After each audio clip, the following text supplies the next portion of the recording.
Howdy folks, and welcome back to World of Tanks with the mighty Jingles. Now, you may have noticed a certain brand new premium tier 8 French thing scuttling around the battlefields as you've been logging into and playing your random battles.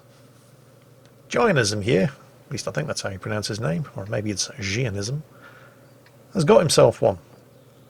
Because, quite frankly, I've seen bigger and slower light tanks, and also that's the turret from the Panhard EBR-105. They have quite literally taken it and stuck it on top of what, to all intents and purposes, may as well be an AMX 1375 chassis. I mean, it isn't. But look at the speed of this thing. 70 kilometers per hour forwards, 50 kilometers per hour backwards. So it kind of moves like an armoured car, except it's got tracks like a tank. And it's definitely got the gun of a French armoured car. So what the hell is it? To be honest, who really cares?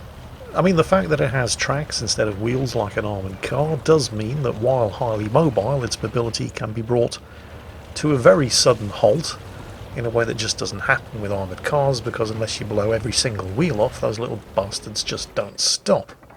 Which makes this thing a little bit trickier to play than an armoured car, because you might have an armoured car turret and an armoured car gun, and it may handle like an armoured car, but it can be brought to a halt in a way that an armoured car can't. And you do have to kind of get in close-ish with this gun, in the same way that, for example, the Panhard EBR-105 does, because the gun is, well, kind of terrible. Although you wouldn't believe it watching Gianism here, but it really kind of is. It's a 105mm gun on a tier 8 medium tank that only has 190mm of penetration. Exactly the same as the 105mm gun in the exact same turret on the Panhard 105. And you could be forgiven for thinking that these were the two exact same guns as well, but they're not. They both have 190mm of penetration, and as he's demonstrating here on the T28 prototype, they both have a 2-shot autoloader with a pretty quick intra-clip reload of only 2 seconds, but other than that, the guns are different, and in most cases, on the Bourrasque, it's worse. The one advantage that it has is a slightly faster reload on the magazine. You get 6 shots per minute rather than 5 shots per minute on the Bourrasque. But the alpha damage is lower, 360 instead of 390. The accuracy is absolutely terrible, 0.42, and it has a glacially slow 3.5 second aiming time. And yet, despite all of that, it still manages to have the highest damage per minute of any of the French tier 8 medium tanks, which by the way are all premiums. Which is something that I hadn't actually realised until today, but yeah, all the French mediums stop at tier 5 and then start again at tier 9 with the AMX 30. Everything between tier 5 and tier 9 is a premium tank. So how do you get your hands on this thing if you can't research it in the tech tree? Well, fairly typically you can always buy it in the premium shop. There's also a 10-stage mission marathon that, if you complete, will get you the tank for free, as well as rewards for completing each stage of the marathon. And if you don't complete the marathon, each stage that you have completed earns you a 10% discount on the final cost of the tank in the premium shop. So nothing really new or revolutionary here, all fairly standard methods of unlocking a new tank in World of Tanks these days.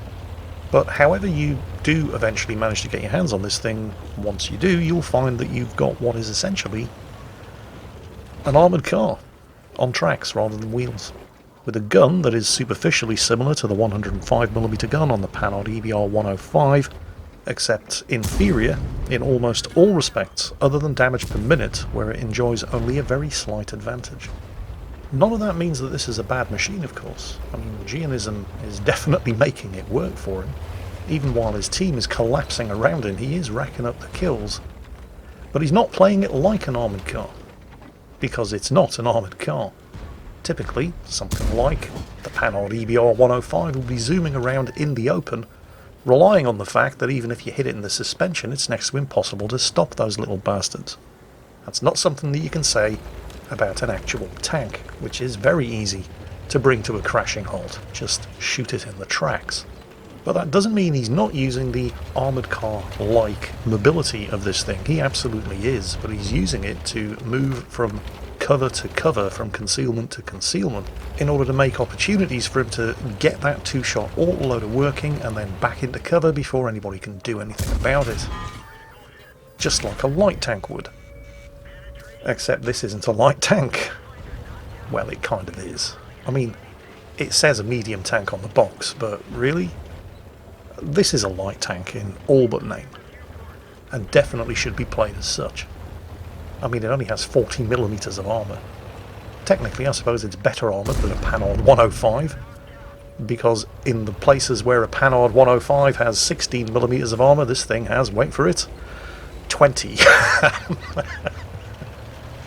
But it's a light tank. I mean, yes, I know, technically this is a medium tank. And if it makes you happy, you can call it a medium if you wish, but just don't try to play it like a medium. No good will come of it. He really needs to kill that enemy Barask. He really needs to kill a whole bunch of tanks. I mean, the team are still losing, not quite as badly as they were a few minutes ago. Potential shots at the T-34 on the hill over there. Nope, bounced. One penetration, and he's on the reload. And the Barask is coming after him. Oh, could not quite get around the corner of the building and into cover. And now they're both a one-shot kill for each other. I think the enemy Barask definitely wants him to go play chasey chasey catchy catchy, but if he goes around the corner, there's a whole bunch of enemy tanks on the ridge line over there that are going to pop a cap in his ass. So if he goes around the other side, manages to get the kill, while keeping plenty of hard cover between himself and anybody but the enemy Barask. They're down to 3 tanks. There are 5 enemies. And they were being capped a minute ago, I don't know if you noticed, but now they're very definitely not. Do you think that the enemy team were all yelling at the Panzer 58 mutts to stop capping because they wanted to kill everybody? I think it's likely. I think it's also entirely possible that that decision may be coming back to bite them in the arse very soon. I mean, Geonism's team are very much on the back foot here. There are only 3 of them against 5 enemies, but they're all in more or less the same area of the map, so they can support each other. And if... oh shit! No, no, no, no, no, no! Oh, we hit the building.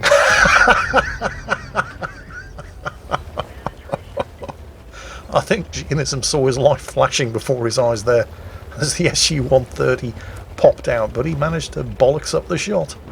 Now he's trying to more directly support his 2 surviving teammates. And ooh, shot whizzed over his turret there. Was that the SU-130 PM popping out again? Or was it somebody else? Difficult to say. Probably the SU-130, but... oh man. He's not in a good position, is he? He's got enemy tanks on both sides of him. He's trying to support the VK and the T-28 prototype down there. But very, very... oh shit, there's another... oh, it's the LT-432. Did he see him? He did see him. Here he comes. It's going to take 2 shots to kill that guy. Does he have enough health? I think he has just enough health to survive a hit, depending on the damage roll. Yes. Okay, he's got him. Now, where's the SU-130 PM? Oh, bollocks, there he is. Alright. Oh, fucking hell, here comes the T-34. SU-130 PM bollocks us up the shot again. Can he get around and out of the way before he reloads? He did. He managed to avoid the T-34. Which way's the T-34 going? He's turning the turret around. The T-28 prototype takes him out. Now there's only 2 enemy tanks left alive, the SU-130 PM and the Panzer 58 Mutz, who has decided, screw you guys, I'm capping whether you like it or not. And he's more than halfway there. And they have to get past the SU-130 to stop him. The T-28 prototype is already almost there. And he's spotted him. Nice. Now somebody just needs to get that reset off, but where is the... there he is. Oh, and he's still looking at where Geonism was. Gun pointing the wrong way, should have been covering the approach to the cap circle. T-28 prototype gets the reset, and Geonism gets the kill. Some fantastic teamwork towards the end of the battle there, from the surviving members of Geonism's team, in particular that T-28 prototype. So a pretty damn impressive all-rounded performance there from Geonism in the all-new, all-singing, all-dancing French Tier 8 medium tank, the Barask. Is it really a medium tank though? I mean, is it an armoured car with tracks, or is it a light tank? I think pretty much either of those 2 descriptions would suit it. Anything other than what it actually is, a medium tank. But let's face it, does the label really matter, as long as it's fun to play and you feel like you've gotten your money's worth out of it? Because it certainly looks like it's fun to play. although the mere fact that this is a tracked rather than a wheeled vehicle does mean that it's going to be rather less forgiving to play than the armoured cars that it so closely resembles. Nevertheless, if you like the idea of a life of mystery, romance, adventure, and probably sudden death on the Tier 8 battlefield in World of Tanks that seems to go arm in arm with this machine, I think it might just be the kind of tank that you can have an awful lot of guilty fun in. Gianism, thank you for sending the replay in. Well done on an extremely well-deserved victory. Everyone else, I hope you enjoyed watching him do it. And as always, take care, and I'll catch you next time.